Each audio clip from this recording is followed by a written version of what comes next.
लीजिए।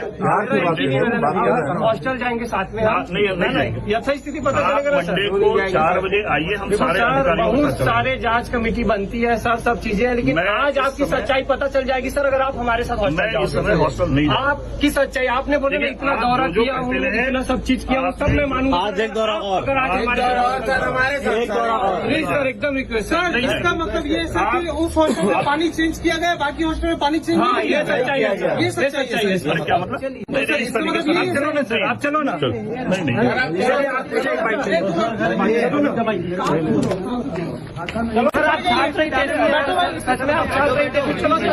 आप मंडे को आओ, हम पूरे अधिकारियों नहीं आप तब तक सफाई कर देंगे, तब तो आप जांच से जूझ रहे तो सर हम भी जूझ जाएंगे। हमारे निकाला गाड़ी को। गणपति मुर्दाबाद, मुर्दाबाद, मुर्दाबाद, गणपति मुर्दाबाद, मुर्दाबाद।